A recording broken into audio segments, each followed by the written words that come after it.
محیط ہے جو اللہ اور اس کا رسول ہی جانتا ہے۔ ساتوں زمین، ساتوں آسمان، عرش، لوح، قلم، لامکاں، اللہ تبارک و تعالیٰ کے دربار میں خصوصی حاضری، رب العالمین کی بارگاہ میں راز و نیاز کی باتیں، اور پھر اس قلیل حصے میں آپ واپس تشریف لے آئے۔ جب کفار کے سامنے بیان کیا تو کفار انکار کرنے لگے اور کہنے لگے یہ کس طرح ممکن ہے۔ بعض نے سوال کیا، وہ جانتے تھے کہ حضور علیہ الصلوۃ والسلام ابھی تک مسجد اقصیٰ نہیں گئے ہیں، آپ نے مسجد اقصیٰ کا سفر نہیں کیا ہے، نہیں دیکھا۔ تو وہ کہنے لگے اچھا آپ اگر مسجد اقصیٰ میں آپ نے وہاں گئے ہیں تو بتائیں مسجد اقصیٰ کے دروازے کیسے ہیں، کھڑکیاں کیسی ہیں، وہاں کا رنگ و روغن کیسا ہے، مختلف سوالات کیے۔ اللہ تبارک و تعالی نے مسجد اقصیٰ کو حضور علیہ الصلوۃ والسلام کی نگاہوں کے سامنے کر دیا، اور حضور علیہ الصلوۃ والسلام نے وہ ساری چیزیں ان کافروں کے سامنے بیان کی۔ حضور علیہ السلام نے قافلوں کا ذکر فرمایا کہ راستے میں یہ قافلے آ رہے تھے۔ جب وہ قافلے والے واپس آئے تو ان سے بھی حضور علیہ الصلوۃ والسلام کی اس بات کی تصدیق ہوئی۔ کفار نے جب بہت زیادہ شور مچایا تو اللہ تبارک و تعالی نے اس آیت کا نزول فرمایا، اور آیت کی ابتدا جس لفظ سے کی گئی وہ اس بات کی طرف اشارہ کرتی ہے کہ یہ معجزہ ہے تو حضور کا، لیکن یہ معجزہ عطا کرنے والی ذات وہ اللہ تبارک و تعالی کی ہے۔ حضور علیہ الصلوۃ والسلام کو جس ذات نے یہ سفر کرایا ہے وہ ہر چاہت پر قادر ہے، ہر عجز سے، ہر عیب سے، ہر برائی سے وہ پاک ہے۔ فرمائے سبحان الذی، پاک ہے وہ ذات، اسری بعبدہ، جو اپنے بندے کو لے گیا، لیلاً، رات کے ایک مختصر سے حصے میں، جس نے رات کے لیلاً، رات کے ایک مختصر سے حصے میں اپنے بندے کو سیر کرائی۔ لیکن حضور علیہ الصلوۃ والسلام کی کئی خصوصیات ہیں۔ جب آپ کی نسبت مخلوق کی طرف کی جائے گی تو مخلوق آپ کو رسول اور نبی اور ان القابات کے ساتھ پکارے گی۔ حضور علیہ السلام ہمارے کون ہیں؟ ہمارے رسول ہیں، ہمارے نبی ہیں، ہمارے آقا ہیں، ہمارے مولا ہیں۔ اور جب حضور علیہ الصلوۃ والسلام کی نسبت اللہ کی طرف کی جائے تو حضور علیہ الصلوۃ والسلام کی جب نسبت اللہ کی طرف کی جائے تو اللہ کی طرف نسبت کرتے ہوئے سب سے بڑا شرف یہ ہے کہ حضور علیہ السلام اللہ کے خاص بندے ہیں۔ جب حضور علیہ الصلوۃ والسلام کو معراج کی رات یہ سارے اعزازات اور بلندیاں عطا کر دی گئیں تو اللہ تبارک و تعالی نے پوچھا، اے حبیب بتائیے کہ ہم نے آپ کو یہ بلندیاں، یہ مقام کیوں عطا فرمایا؟ تو حضور علیہ الصلوۃ والسلام نے عرض کیا کہ یا رب، اس لیے کہ تو نے مجھے اپنا بندہ بنایا ہے، تو نے مجھے مقام عبودیت پر فائز کیا ہے۔ تو اللہ تبارک و تعالی کی طرف جب آپ گئے تو بعبدہ، آپ اللہ کے خاص بندے ہیں، اور جب اللہ تبارک و تعالی کی طرف سے مخلوق کی طرف آئے تو اللہ تبارک و تعالی یہ نہیں فرمایا کہ ہم نے اپنے بندے کو بھیج دیا، فرمایا هو الذی ارسل رسولہ، وہی ذات جس نے اپنے رسول کو بھیج دیا۔ لیکن جب حضور علیہ السلام اللہ کی بارگاہ میں جا رہے ہیں تو اللہ کی بارگاہ میں جھک جانا، اللہ کی عبادت کرنا، یہ بہت بڑا مقام ہے، بہت بڑا مقام ہے کہ اللہ تبارک و تعالی کسی کو اپنا بندہ قرار دے، اور پھر بندہ بھی کیسا؟ فرمایا خاص بندہ، بعبدہ، اپنے بندہ خاص کو، لیلاً، رات کے ایک مختصر سے حصے میں۔ حضور علیہ الصلوۃ والسلام نے جس پانی سے وضو فرمایا تھا، جب آپ واپس تشریف لائے تو وہ وضو کا پانی چل رہا تھا، وہ رات کا مختصر حصہ، من المسجد الحرام، مسجد حرام سے، الی المسجد الاقصی، مسجد اقصی تک۔ اس قرآن کی آیت میں مسجد اقصی تک بیان کیا گیا، اور مفسرین نے فرمایا کہ حضور کو پہلے مسجد حرام سے مسجد اقصی تک لے جانے میں بے شمار حکمتیں ہیں۔ اللہ چاہتا تو مسجد حرام سے ڈائریکٹ آسمانوں کی طرف حضور علیہ الصلوۃ والسلام کو بلند کر دیا جاتا، لیکن اللہ تبارک و تعالیٰ پہلے مسجد اقصیٰ کی طرف لے گیا۔ اس میں ایک حکمت یہ تھی کہ جب آپ اپنا سفر معراج بیان فرمائیں اور کفار اعتراض کریں تو انہوں نے آسمانی مخلوق کو تو نہیں دیکھا، انہوں نے آسمانوں کا سفر تو نہیں کیا، انہوں نے مسجد اقصیٰ کو دیکھا تھا، اور مسجد اقصیٰ کا ہی مسجد حرام سے جو سفر ہے وہ 1 ماہ کی مسافت ہے، 1 مہینے کی مسافت۔ انسان مسجد حرام سے مسجد اقصیٰ جائے تو 1 مہینہ لگے وہ سفر کرے اگر، تو حضور علیہ الصلوۃ والسلام کو مسجد اقصیٰ اس لیے لے جایا گیا کہ کفار نے مسجد اقصیٰ کو دیکھا ہوا تھا۔ جب حضور علیہ الصلوۃ والسلام اپنا یہ معجزہ بیان کریں تو کفار مسجد اقصیٰ کو لے کر سوال کریں، جب حضور علیہ السلام ان کے مطابق جواب دے دیں گے، مسجد اقصیٰ کا سفر ثابت ہو جائے گا، تو اگلا سفر خود بخود ہی ثابت ہو جائے گا۔ اور دوسری وجہ یہ بھی ہے کہ مسجد اقصیٰ، اقصیٰ کے ایک معنی ہے دور کا آخری کنارہ، اقصیٰ کا ایک معنی یہ ہے، قرآن میں اقصیٰ یعنی بالکل جو شہر کا آخری کنارہ ہوتا ہے اسے اقصیٰ کہا جاتا ہے، دور کا۔ مفسرین نے یہ بھی لکھا کہ یہ جو مسجد اقصیٰ ہے یہ آسمان اور زمین کے سب سے قریبی جگہ ہے، اس میں حضور علیہ السلام کو مسجد اقصیٰ لے جایا گیا۔ تیسری وجہ بیان فرمائی کہ مسجد اقصیٰ یہ ملک شام، اس وقت تو ملک شام و فلسطین الگ الگ ہے، اس وقت یہ ملک شام ایک ہی تھا، یہ ملک شام کی سرزمین پر ہے مسجد اقصیٰ۔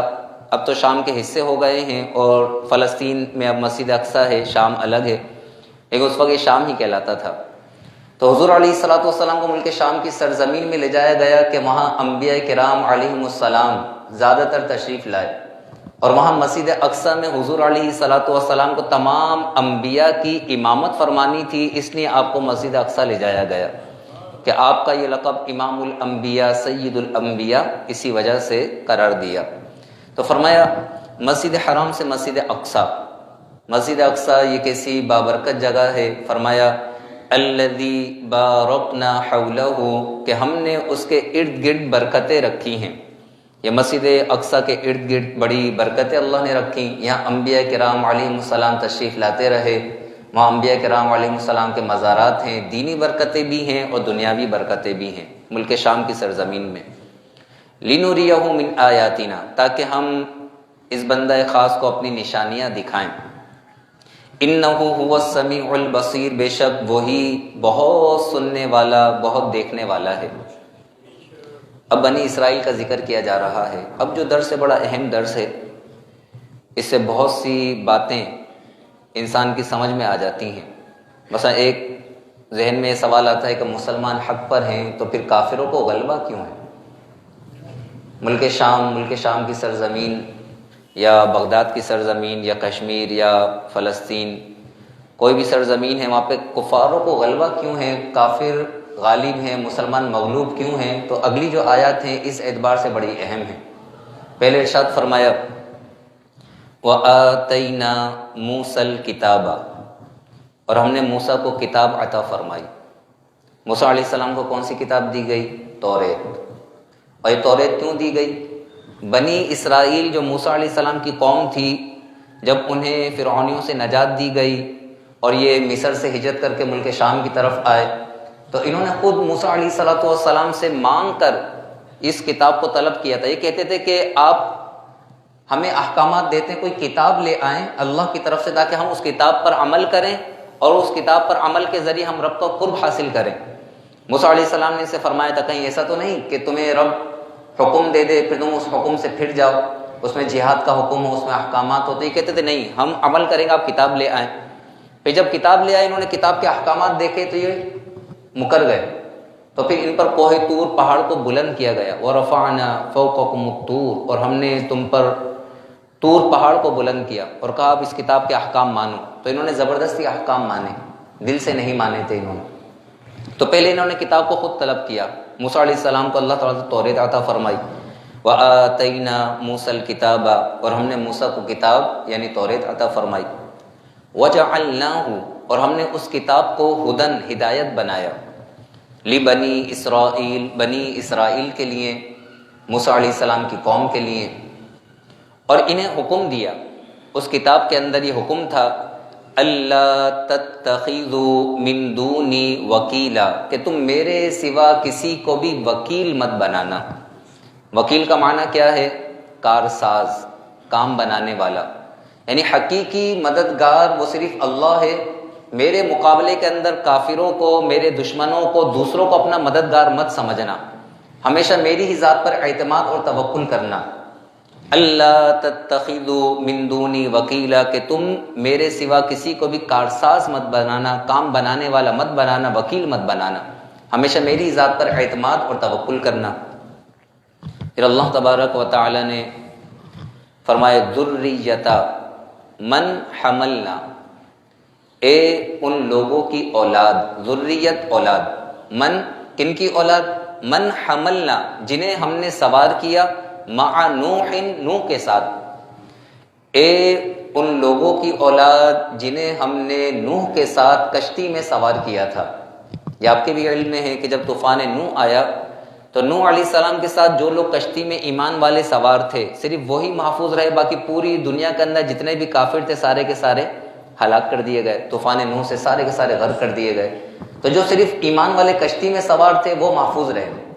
پھر اس میں نوح علیہ السلام کے 3 بیٹے تھے، سام، حام، یافث، یہ 3 بیٹے تھے آپ کے۔ پھر یہ ایمان والے جب کشتی ٹھہری اور کشتی سے نیچے اترے تو ان 3 بیٹوں کے علاوہ باقی کسی کی بھی نسل نہیں چلی، نسل چلی انہی 3 بیٹوں سے۔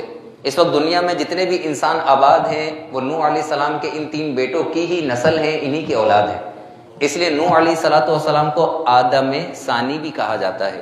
اب آدم ثانی ہیں، یعنی اس وقت جتنے بھی لوگ آباد ہیں وہ سارے نوح علیہ السلام کی اولاد سے ہیں۔ تو اللہ تبارک و تعالی نے بنی اسرائیل کو اور اہل ایمان کو نوح علیہ السلام کی اولاد کہہ کے پکارا، اور اولاد کہہ کے کیوں پکارا؟ یہ اس لیے پکارا گیا کہ تم جن کی اولاد ہو، نوح علیہ السلام، تم جن کی اولاد ہو ان کی ذات میں غور و فکر کرو کہ نوح علیہ السلام تو ہمارے بڑے ہی شکر گزار تھے، وہ ہماری بہت ہی زیادہ عبادت کیا کرتے تھے۔ تو فرمایا ذریتا من حملنا مع نوح، اے ان کی اولاد جنہیں ہم نے نوح کے ساتھ کشتی میں سوار کیا تھا، انہو کان عبدا شکورا، بے شک وہ تو بہت ہی زیادہ شکر گزار بندے تھے۔ عبدا شکورا، ایک ہے شاکر شکر کرنے والا، ایک ہے شکورا مبالغے کا صیغہ ہے، بہت زیادہ شکر کرنے والے۔ فرمایا نوح علیہ السلام جب چلا کرتے تھے تو ہر قدم پر اللہ تبارک و تعالی کا شکر بجا لاتے تھے۔ آپ جب بھی کھایا کرتے تھے تو ہر لقمے پر اللہ کا شکر بجا لاتے تھے، جب بھی پیتے تھے تو ہر گھونٹ پر اللہ کا شکر ادا کرتے تھے۔ انہ کان عبدا شکورا، بے شک وہ بہت ہی زیادہ شکر کرنے والے بندے تھے۔ تو تمہیں پکارا گیا، تم نوح کی اولاد ہو، نوح علیہ السلام تو ہمارے بہت ہی شکر گزار بندے تھے، تو تم پر بھی لازم ہے کہ اپنے والد کی اتباع میں تم بھی شکر گزار بن جاؤ۔ حضور علیہ السلام کی عادت کریمہ، آپ کی بھی یہ عادت کریمہ تھی، آپ کوئی بھی کام کرتے اللہ کی تعریف کرتے، حمد بجا لاتے، الحمدللہ الحمدللہ۔ اور آپ نے فرمایا اللہ کو وہ بندہ بڑا پسند ہے کہ جب کچھ کھاتا ہے تو کہتا ہے الحمدللہ، جب کچھ پیتا ہے تو کہتا ہے الحمدللہ۔ یہ اللہ تبارک و تعالیٰ کو بہت زیادہ پسند ہے یہ بندہ، اور انسان جب اللہ کا شکر ادا کرتا ہے تو اللہ اس کی نعمتوں میں اضافہ فرما دیتا ہے۔ تو فرمایا انہو کان عبدا شکورا، بے شک وہ بہت شکر گزار بندے تھے۔ عبدن، عبدن مانے عبادت گزار بھی، عبدن بندے، عبادت کرنے والا بندہ۔ حضور علیہ السلام کس قدر عبادات کیا کرتے؟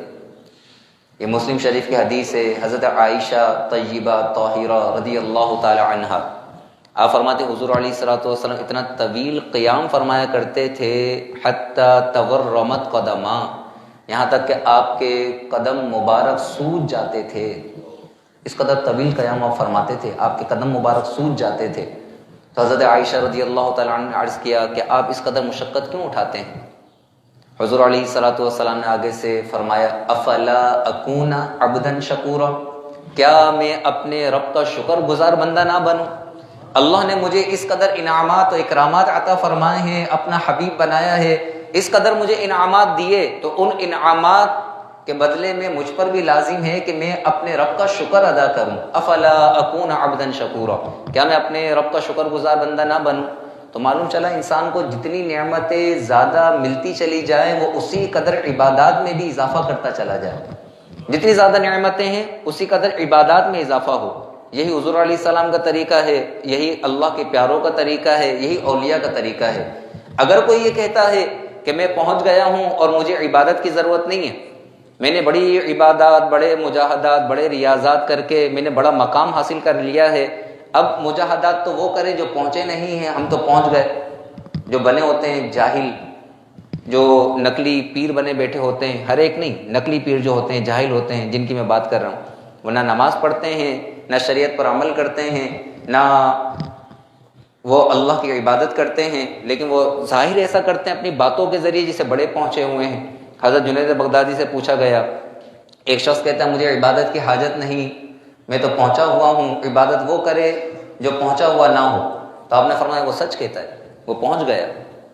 کہاں پہنچا؟ آپ نے فرمایا وہ سچ کہتا ہے، وہ پہنچ گیا، لیکن پہنچا کہاں؟ جہنم میں پہنچا۔ کہ اللہ کی عبادت کو چھوڑ کر تو انسان جہنم نہیں جائے گا، اللہ کے حکم کو چھوڑ کر تو انسان جہنم نہیں جائے گا۔ حضور علیہ الصلوۃ والسلام سے بڑھ کر تو کوئی ہے ہی نہیں۔ حضور علیہ الصلوۃ والسلام 5 کی جگہ 6 نمازیں ادا فرماتے۔ نماز تہجد بھی آپ نے اپنے اوپر فرض کی ہوئی، آپ 6 نمازیں ادا فرماتے، تو آپ کے امتی پر بھی لازم ہے حضور علیہ الصلوۃ والسلام کی اتباع کرے۔ افلا اکون عبدا شکورا، یہ حضور فرمانے، کیا میں اپنے رب کا شکر گزار بندہ نہ بنوں؟ اس قدر آپ عبادات کر رہے ہیں، اللہ ہمیں بھی عبادات کی توفیق عطا فرمائے۔ اب جو اگلی بات ہے آیت نمبر 4 سے آیت نمبر 8 تک، اللہ تبارک و تعالی نے بنی اسرائیل پر توریت پر عمل کرنا اور اپنے نبیوں کی اطاعت کرنا یہ لازم قرار دیا، اور ان سے یہ وعدہ فرمایا تھا کہ جب تک تم توریت پر عمل کرتے رہو گے، جب تک تم اپنے نبیوں کی اطاعت کرتے رہو گے، تو اللہ تبارک و تعالی تمہیں غلبہ بھی عطا فرمائے گا، کوئی دشمن تم پر غالب نہیں آ سکے گا، اور اللہ تبارک و تعالی تمہیں نعمتوں میں مزید اضافہ عطا فرمائے گا، نعمتیں مزید بڑھتی چلی جائیں گی۔ لیکن اللہ تبارک و تعالی جانتا تھا کہ بنی اسرائیل یہ بڑی سرکش قوم ہے، اور یہ اپنے نبیوں کو شہید کرے گی، اور یہ توریت پر عمل نہیں کرے گی، نافرمانی کرے گی۔ تو اللہ تبارک و تعالی توریت کے اندر ہی یہ باتیں بیان فرما دی تھی، اور بنی اسرائیل کو یہ کہہ دیا تھا کہ تم زمین میں، یعنی ملک شام میں، تم ملک شام کی سرزمین میں 2 مرتبہ بڑا فساد کرو گے، 2 مرتبہ۔ ویسے تو تم فسادی ہو ہی، لیکن 2 مرتبہ بڑا فساد کرو گے۔ وہ فساد کیا؟ کہ 2 مرتبہ تم ایسا کرو گے کہ توریت کے احکامات کو چھوڑ دو گے، میرے احکامات کو چھوڑ دو گے، اور نبیوں کو شہید کرو گے۔ اور جب بھی تم ایسا کرو گے کہ توریت پر عمل کرنا چھوڑو گے اور میرے نبیوں کی توہین کرو گے، بے ادبی کرو گے، تو پھر اگرچہ تم انبیاء کی اولاد ہو، اگرچہ اس وقت تم زمین میں سب سے افضل اور سب سے اعلیٰ ہو، امت مصطفیٰ سے پہلے بنی اسرائیل یہ سب سے افضل اور اعلیٰ تھے، اگرچہ تم سب سے افضل اور اعلیٰ انبیاء کی اولاد ہو، لیکن اگر تم توریت پر عمل نہیں کرو گے، نبیوں کی بے ادبی گستاخی کرو گے، تو پھر تم پر تمہارے دشمنوں کو غالب کر دیا جائے گا۔ یہ توریت میں فرما دیا گیا، دشمنوں کو غالب ہوا بھی یہی، انہوں نے توریت پر عمل چھوڑا، اور حضرت شعیہ اور حضرت ارمیہ علیہ السلام جو ان کے نبی تھے موسیٰ علیہ السلام کے بعد، انہوں نے انہیں شہید کیا اور توریت پر عمل کرنا چھوڑ دیا، اپنی منمانی کی۔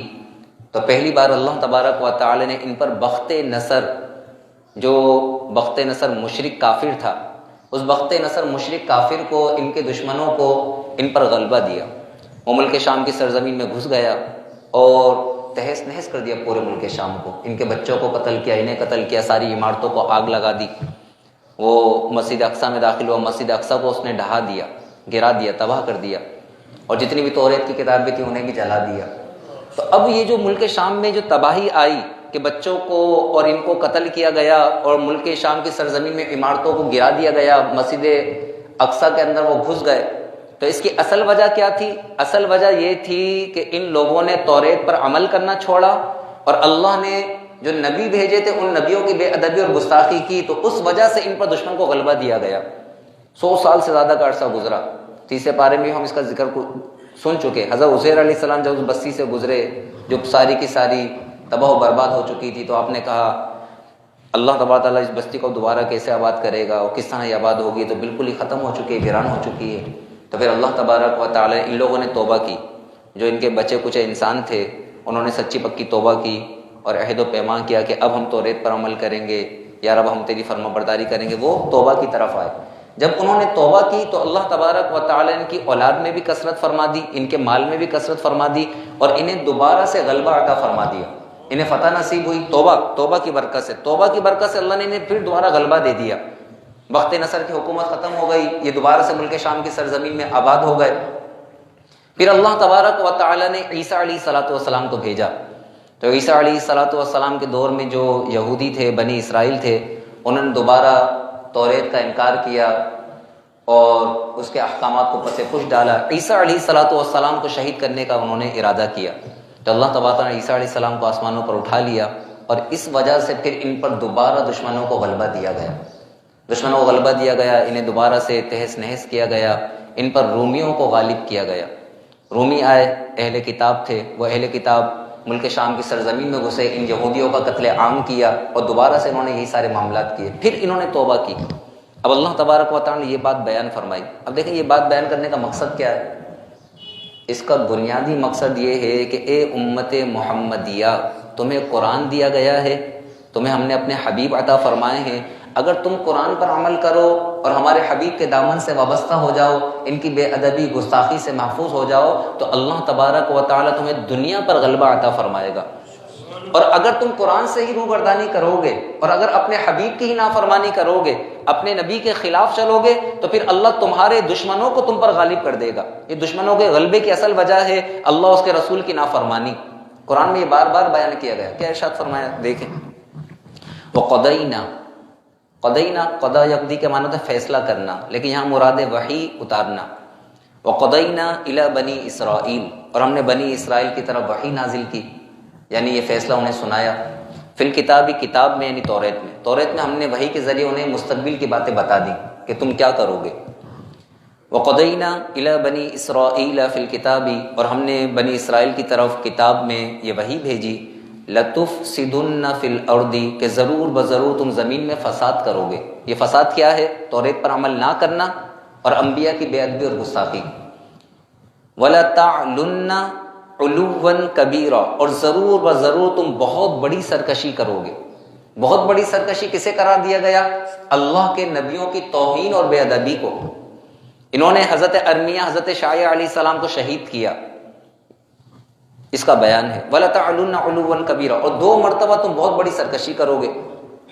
پہلی بار انہوں نے کیا سرکشی کی؟ اللہ کے نبی حضرت شعیع کو، حضرت ارمیہ کو شہید کر دیا۔ جب انہوں نے شہید کیا تو اللہ کا وعدہ تھا کہ جب تم فساد کرو گے تو پھر عذاب آئے گا۔ فَإِذَا جَاءَ وَعْدُ أُولَاهُمَا، تو ان 2 مرتبہ میں سے جب پہلی مرتبہ کا وعدہ آیا، اولاہما، وعد اولاہما، ہما سے مراد وہ 2 بار، ان 2 مرتبہ میں سے جب پہلی مرتبہ کا وعدہ آیا یعنی جب تم نے پہلی بار فساد کیا تو وعدہ تھا کہ تم پر عذاب آئے گا، تو پھر عذاب کا وعدہ۔ فَإِذَا جَاءَ وَعْدُ أُولَاهُمَا، پس جب ان 2 مرتبہ میں سے پہلی مرتبہ کا وعدہ آیا، بَعَثْنَا عَلَيْكُمْ، ہم نے تم پر بھیج دیے، عِبَادًا لَنَا، اپنے بندے، اُلی بَأْسٍ شَدِيدٍ، جو سخت لڑائی والے تھے، سخت جنگجو تھے، فجاسوا خلال الدیار، تو وہ شہروں کے اندر گھس گئے اور تمہیں قتل کرنے لگے۔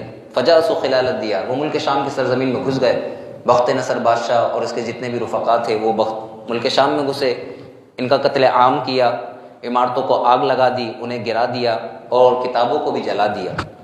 وکان وعدا مفعولا، اور اللہ کا وعدہ پورا ہونا تھا، یعنی یہ وعدہ تھا کہ اگر تم نافرمانی کرو گے تو عذاب دیا جائے گا، تم نے نافرمانی کی تو پھر اللہ کا وعدہ پورا ہونا تھا، عذاب تم پر آ گیا۔ پھر کیا ہوا؟ انہوں نے توبہ کی، اللہ کی بارگاہ میں جھک گئے۔ ثم رددنا لکم الکرۃ علیہم، پھر ہم نے دوبارہ تمہیں ان پر غلبہ دے دیا۔ رددنا لکم الکرۃ علیہم، رددنا لوٹا دیا، رد کر دینا، لوٹا دینا، رددنا لکم الکرۃ علیہم، پھر ہم نے تمہیں ان پر غلبہ دے دیا۔ وَأَمْدَدْنَاكُمْ، اور تمہاری مدد کی، بِأَمْوَالٍ، مال کے ذریعے، وَبَنِينَ، اور بیٹوں کے ذریعے، وَجَعَلْنَاكُمْ أَكْثَرَ نَفِيرًا، اور تمہاری تعداد کو بہت زیادہ بڑھا دیا۔ انہوں نے قتل عام کیا تھا لیکن اللہ نے برکت دی، تمہاری توبہ کی برکت سے تمہارے بیٹے کثرت سے ہوئے اور تمہاری تعداد میں بہت زیادہ اضافہ ہو گیا، اور تم دوبارہ سے ملک شام کی سرزمین پر غالب آ گئے، تمہارے دشمن مغلوب ہو گئے۔ اور پھر یہ فرمایا گیا، جب یہ غالب آ گئے تو توریت میں یہ فرمایا گیا ان سے، ان احسنتم احسنتم لانفسکم، اگر تم بھلائی کرو گے تو اپنی ہی ذات کے لیے بھلائی کرو گے۔ اگر تم توریت پر عمل کرو گے، اگر تم نبیوں کی اطاعت و فرما برداری کرو گے تو اس میں نہ نبیوں کا فائدہ ہے نہ اللہ تبارک و تعالیٰ کا کوئی فائدہ ہے۔ احسنتم لانفسکم، اگر تم بھلائی کرو گے تو اپنے ہی فائدے کے لیے بھلائی کرو گے۔ در حقیقت انسان عبادات کرتا ہے تو اس عبادات کا فائدہ اس کی اپنی ذات کو ہوتا ہے، دنیاوی بھی اخروی بھی۔ کوئی بھی نیکی انسان کرتا ہے اس کا فائدہ اس کی اپنی ذات کو ہے۔ فرمایا اگر تم نیکی کرو گے احسنتم لانفسکم، تو اپنی ہی ذات کے لیے، اپنی ہی فائدے کے لیے تم نیکی کرو گے۔ وَإِنْ أَسَأْتُمْ، اور اگر تم برائی کرو گے فَلَهَا، تو اس برائی کا نقصان بھی تمہاری ذات کو ہوگا، اللہ کا کوئی نقصان نہیں ہوگا۔ پھر یہ ایک وقت تک توبہ پر قائم رہے، پھر دوبارہ عیسیٰ علیہ السلام کی جب آمد ہوئی، عیسیٰ علیہ السلام فرمایا میں تمہارے پاس توریت کے وعدے کے مطابق انجیل لے کر آیا ہوں۔ توریت میں خبر تھی کہ عیسیٰ آئیں گے، عیسیٰ کے بعد حضور علیہ السلام تشریف لائیں گے، یہ احکامات تھے، انہوں نے ان آیتوں کو چینج کر دیا۔ عیسیٰ علیہ السلام تشریف لائے تو نعوذ باللہ من ذالک انہوں نے عیسیٰ علیہ السلام کی شان میں بے ادبی کی۔ یہودیوں نے نعوذ باللہ من ذالک ان کی طرف اور ان کی والدہ کی طرف زنا کی نسبت فرمائی، نعوذ باللہ من ذالک، بہت بے ادبی کی اور ان کو شہید کرنے کا ارادہ کیا۔ تو اللہ تعالیٰ نے عیسیٰ علیہ السلام کو آسمانوں پر بلند فرما دیا اور پھر ان پر رومیوں کو غلبہ دیا۔ رومی اہل کتاب ملک شام میں داخل ہوئے اور ان کا قتل عام کیا۔ فرمایا فَإِذَا جَاءَ وَعْدُ الْآخِرَةِ، پر جب دوسری بار کا وعدہ آیا، یعنی دوسری بار تم نے سرکشی کی، نافرمانی کی تو ہمارے عذاب کا وعدہ آ گیا۔ لِيَسُوءُ وُجُوهَكُمْ، تاکہ وہ تمہارے چہروں کو بگاڑ دے، یعنی تم پر ایسے عذابات نازل کرے جس سے تمہارے چہرے بگڑ جائیں۔ عذاب کی سختی کی وجہ سے، تکلیف کی شدت کی وجہ سے انسان کے چہرے جیسے بگڑ جاتے ہیں۔ فرمایا جب دوسری بار کا وعدہ آیا لِيَسُوءُ وُجُوهَكُمْ، تاکہ وہ تمہارے چہروں کو بگاڑ دے، وَلِيَدْخُلُوا الْمَسْجِدَ، اور تاکہ تمہارے دشمن مسجد میں داخل ہو جائیں، وَلِيَدْخُلُوا الْمَسْجِدَ، اور تاکہ وہ مسجد میں داخل ہو جائیں، كَمَا دَخَلُوهُ أَوَّلَ مَرَّةٍ، جیسے وہ پہلی مرتبہ داخل ہوئے تھے۔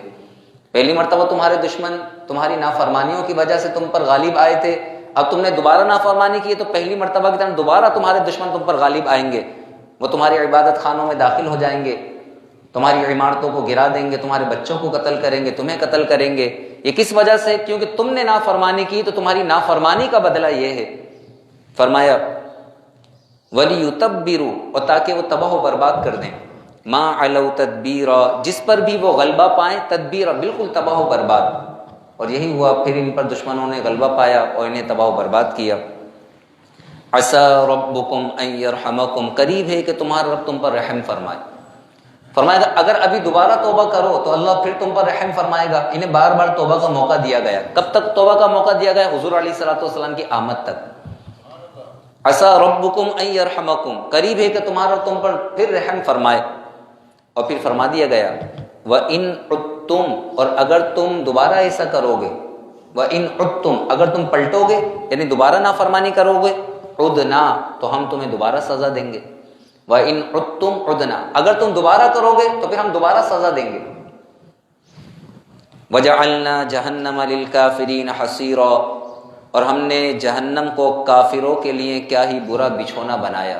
حصیرا، بچھونا، کافروں کے لیے جہنم بچھونا ہے، کافروں کا جہنم ٹھکانہ ہے۔ تمام آیات سے درس کیا ملا؟ درس یہی ہے کہ اگر آج بھی مسلمان یہ چاہتے ہیں کہ انہیں پوری دنیا پر غلبہ ہو جائے، دشمنوں پر غلبہ ہو جائے، تو مسلمانوں کو سچی پکی توبہ کرنے کے بعد قرآن اور حدیث اور اللہ کی اطاعت و فرما برداری پر لگنا پڑے گا۔ جب تک انسان اللہ کی اطاعت و فرما برداری سے دور رہے گا تو کبھی بھی غلبہ مل سکتا ہی نہیں ہے، غلبہ مل سکتا ہی نہیں۔ کشمیر ڈے منایا جا رہا ہے کہ کشمیر کے جو مظلوم مسلمان ہیں انہیں نجات مل جائے۔ کشمیر ڈے کے اندر گانے بج رہے ہیں، کشمیر ڈے منایا جا رہا ہے، اس میں ریکارڈنگیں ہو رہی ہیں اور اس میں میوزک بج رہا ہے، تو میوزک بجا کر کشمیر کو آزاد کرا لیا جائے گا؟ ہرگز نہیں۔ اس کے لیے یہی ہے، اصل حل یہی کہ انسان اللہ کی اطاعت و فرما برداری کرے گا۔ جب یہ اللہ کا مطیع و فرما بردار ہو جائے گا تو اللہ تبارک و تعالیٰ دشمنوں کے دلوں میں خوف پیدا فرما دے گا اور مسلمانوں کا غلبہ عطا فرما دے گا۔ اللہ تبارک و تعالیٰ مجھے بھی آپ کو بھی قرآن پر عمل کرنے کی توفیق عطا فرمائے، حضور علیہ الصلوۃ والسلام کا سچا ادب نصیب فرمائے، اللہ تبارک و تعالی ان آیات کے نور سے ہمارے سینوں کو روشن و منور فرمائے، آمین۔ وما علینا الا البلاغ المبین۔ ایک بار سورہ فاتحہ 3 بار سورہ اخلاص پڑھ لیجئے، مفتی غلام نبی فخری رحمۃ اللہ تعالی علیہ کے ایصال ثواب کے لیے۔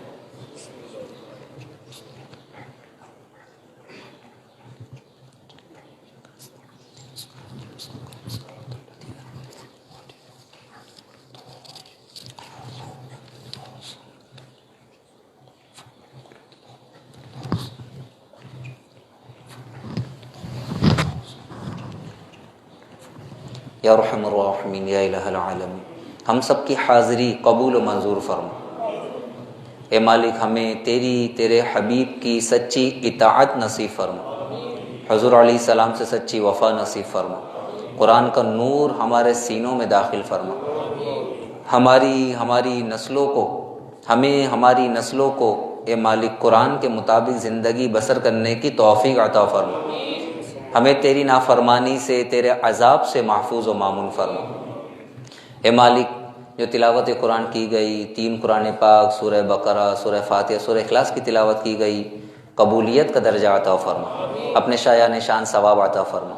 اس ثواب کو حضور علیہ السلام، تمام انبیاء، صحابہ، تابعین، تبع تابعین، اولیاء کاملین، ائمہ مجتہدین، تمام بزرگان دین، حضور غوث پاک کے والدین کریمین طیبین طاہرین، کل مومنین مومنات، مسلمین مسلمات، خصوصاً بالخصوص حضرت علامہ مولانا شیخ الحدیث والتفسیر مفتی غلام نبی فخری رحمۃ اللہ تعالی علیہ کو اصال کرتے ہیں قبول فرما۔ عاشق رسول شیخ الحدیث والتفسیر خادم حسین رضوی رحمۃ اللہ تعالی علیہ کو اصال کرتے ہیں قبول فرما۔ غازی ملت غازی ملک ممتاز حسین قادری کو اصال کرتے ہیں قبول فرما۔ یا ارحم الراحمین، اے مالک، اے پروردگار، جب ہمارے خاتمے کا وقت آئے تو ہمیں ایمان اور عافیت کے ساتھ خاتمہ بالخیر نصیب فرما، ہمیں مکمل قرآن ترجمہ تفسیر کے ساتھ سیکھ کر سمجھ کر عمل کی توفیق عطا فرما۔ ان اللہ وملائکتہ یصلون علی النبی یا ایھا الذین آمنوا صلوا علیہ وسلموا تسلیما۔ اللہم صل علی سیدنا ومولانا محمد وبارک وسلم۔ سبحان ربک رب العزة عما یصفون وسلام علی المرسلین والحمد للہ رب العالمین، بحق لا الہ الا اللہ محمد رسول اللہ۔ ایک اعلان سماعت فرما لیں۔ آج انشاءاللہ عز و جل عشاء کی نماز کے بعد جو یہاں 7 روزہ نماز کورس کرایا جا رہا تھا، اس کی آخری کلاس ہے، اس میں بڑے مفتی صاحب تشریف لائیں گے، مفتی فضیل صاحب انشاءاللہ، تو آخری کلاس میں انشاءاللہ شرکت بھی فرمائیں گے اور کلاس کا اختتام ہوگا۔ آپ تمام حضرات سے عشاء کی نماز کے بعد اس کلاس میں شرکت کی درخواست